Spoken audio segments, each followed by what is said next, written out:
जरा ध्यान दो। आपके दिमाग में अभी एक अजीब चीज हो रही है।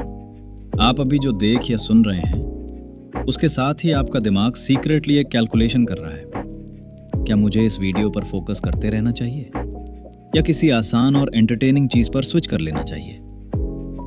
ये कैलकुलेशन आपका दिमाग दिन में हजारों बार करता है और ये क्वाइटली आपकी लाइफ में कुछ भी मीनिंगफुल करने की कैपेबिलिटी को डिस्ट्रॉय कर रहा है। लेकिन क्या हो अगर मैं आपको बताऊं कि जिस न्यूरल मैकेनिज्म की वजह से आप हार्डवर्क से भागते हैं उसको फ्लिप करके आप मुश्किल काम को क्रेव करने लगेंगे? क्या हो अगर डिसिप्लिन से वही मजा आने लगे जो रील स्क्रॉल करने से आता है? ये कोई फेक मोटिवेशन टॉक नहीं है, ये प्योर न्यूरोसाइंस है। जब आप समझेंगे कि आपका ब्रेन एक्चुअली काम कैसे करता है, तब आपको समझ आएगा कि विल पावर क्यों फेल होती है और आपको सच में क्या करना चाहिए। आपका दिमाग एक सिंपल इकोनॉमिक प्रिंसिपल पर चलता है। ये हर वक्त एक ही सवाल पूछता है, मैं जो एनर्जी खर्च कर रहा हूं उसका रिटर्न कितना मिलेगा? हर एक्शन जो आप लेने की सोचते हैं दिमाग उसको इंस्टेंटली इवैल्यूएट करता है। अगर ब्रेन को लगता है एफर्ट हाई है और रिवॉर्ड अनसर्टेन है, ब्रेन तुरंत ब्रेक लगा देता है। लो एफर्ट और guaranteed pleasure, brain green light दिखा देता है। ये आपकी कोई गलती या कैरेक्टर फ्लॉ नहीं है, ये पुराने जमाने की सर्वाइवल प्रोग्रामिंग है, जब एनर्जी बचाना जिंदा रहने के लिए जरूरी था। प्रॉब्लम यह है कि आपका ये एंशिएंट ब्रेन आज एक ऐसी मॉडर्न दुनिया में रह रहा है जो इसको एक्सप्लॉइट करने के लिए ही बनाई गई है। हर ऐप, हर स्नैक, हर वीडियो को साइंटिस्ट्स की टीम्स ने ऐसी ट्रिक से डिजाइन किया है जो आपके ब्रेन पाथवेज को बिना किसी एफर्ट के इंस्टेंट फील गुड करवाए। आपका दिमाग खराब नहीं हुआ है, आपका दिमाग हैक हो चुका है। आपके दिमाग के अंदर एक छोटा सा न्यूरॉन्स का क्लस्टर होता है जिसे न्यूक्लियस अकम्बेंस कहते हैं। इसको अपने ब्रेन का मोटिवेशन इंजन समझिए। ये एक केमिकल पर चलता है जिसे हम डोपामाइन कहते हैं। लेकिन डोपामाइन वैसा काम नहीं करता जैसा ज्यादातर लोग सोचते हैं। ये प्लेजर केमिकल नहीं है, ये वांटिंग केमिकल है। डोपामाइन तब स्पाइक करता है जब आप किसी रिवॉर्ड का वेट करते हैं, तब नहीं जब रिवॉर्ड मिल जाता है। तभी तो स्क्रॉलिंग इतनी एडिक्टिंग लगती है। हर स्वाइप पर लगता है शायद कुछ मजेदार मिल जाए और दिमाग डोपामाइन फ्लड करके आपको सर्च करते रहने पर मजबूर करता है। लेकिन यहां स्टोरी में ट्विस्ट आता है।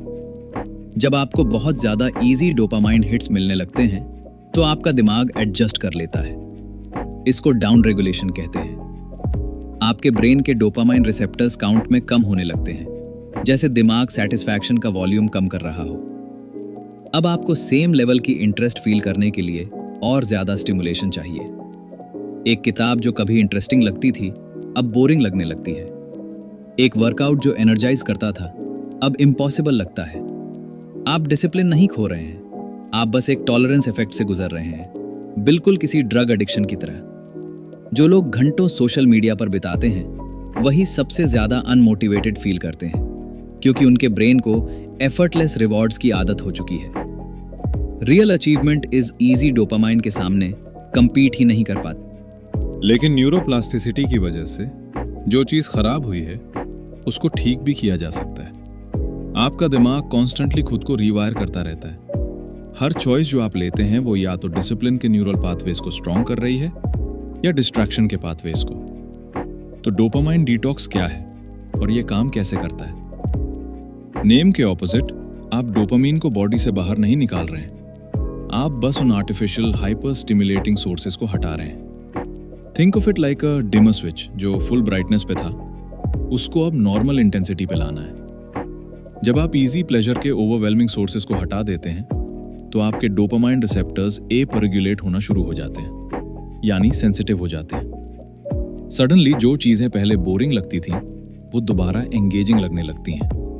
किसी टास्क को कंप्लीट करने की खुशी, वर्कआउट के बाद की एनर्जी या बिना डिस्ट्रैक्शन के काम करने का सुकून, ये नेचुरल रिवॉर्ड्स दोबारा रजिस्टर होने लगते हैं। ज्यादातर लोग इसमें फेल होते हैं क्योंकि वो सिर्फ विल पावर पर डिपेंड करते हैं। लेकिन विल पावर एक लिमिटेड रिसोर्स है और ये एक डोपामीन स्टार्व्ड ब्रेन के सामने नहीं टिक सकती जो स्टिमुलेशन के लिए चिल्लाए। आपको ट्रांजिशन पीरियड को समझना होगा। पहले 2 से 3 दिन आपको रेस्टलेसनेस, इरिटेबिलिटी और शायद एंजाइटी भी फील हो। ये आपकी वीकनेस नहीं है, ये विड्रॉल है। आपका ब्रेन एडजस्ट होने पर मजबूर हो रहा है। आपको इस डिस्कम्फर्ट को क्रॉस करना पड़ेगा, तभी आप इस ट्रैप से बाहर निकल पाएंगे। मैं आपको बताता हूं वो प्रैक्टिकल स्टेप्स जो हेल्प करेंगे। 1. Identify high dopamine triggers. अपने लाइफ के सबसे कम एफर्ट और सबसे ज्यादा स्टिमुलेशन देने वाले ट्रिगर्स को पहचानिए, जैसे social media, short videos, gaming, junk food, online shopping. 2. Temporary reset. इन्हें हमेशा के लिए छोड़ने की जरूरत नहीं है, बस एक टाइम फ्रेम सेट करिए। 3 दिन मिनिमम, 7 दिन बेटर है और 14 दिन life changing. 3. Replace, don't just remove. दिमाग खाली जगह को बर्दाश्त नहीं करता। इजी डोपामीन हटाएं तो स्लो और सस्टेनेबल एक्टिविटीज ऐड करें। फोन की जगह फिजिकल बुक पढ़ें, फूड ऑर्डर करने की जगह खुद बनाएं, बिना हेडफोन्स के वॉक पर जाएं, हैंड रिटन जर्नलिंग करें, रियल कॉन्वर्सेशंस करें। प्लेजर इमीडिएट और फ्लीटिंग होता है, बिना एफर्ट के मिलता है। सेटिस्फैक्शन डिलेड और लास्टिंग होती है, हार्ड वर्क से मिलती है। मॉडर्न लाइफ हमें प्लेजर से भर देती है पर सेटिस्फैक्शन से खाली रखती है। इसीलिए आप पूरा दिन एंटरटेन होने के बाद भी रात को अनफुलफिल्ड फील करते हैं। जब आप कुछ डिफिकल्ट अचीव करते हैं तो ब्रेन डोपामीन, सेरोटोनिन और एंडोर्फिन्स का कॉकटेल रिलीज करता है, जिससे वो डीप कंटेंटमेंट मिलती है जो किसी नोटिफिकेशन से नहीं मिल सकती। साइंस भी यही कहती है कि डिलेड ग्रेटिफिकेशन आपके प्री फ्रंटल कॉर्टेक्स को स्ट्रॉन्ग करता है, जो प्लानिंग, डिसीजन मेकिंग और सेल्फ कंट्रोल संभालता है। आपको अपना एनवायरनमेंट भी डिजाइन करना होगा। अगर फोन बेड के पास होगा तो सुबह सबसे पहले वही उठाएंगे। फोन को दूसरे रूम में रखें। इजी डोपामीन को मुश्किल बनाइए और अच्छी हैबिट्स को आसान। आपका ब्रेन रीवायर होने के लिए तैयार है। अभी एक डिसीजन लीजिए। आपकी लाइफ में सबसे बड़ा एम्प्टी डोपामीन का सोर्स क्या है? उसको आइडेंटिफाई करिए और अगले 7 दिनों के लिए रिमूव करने का कमिटमेंट लीजिए। नोटिस करिए आपका फोकस और एनर्जी कैसे बदलती है। क्या आप अपने दिमाग को रीसेट करने के लिए तैयार हैं? मैं मिलता हूं आपसे अगले वीडियो में।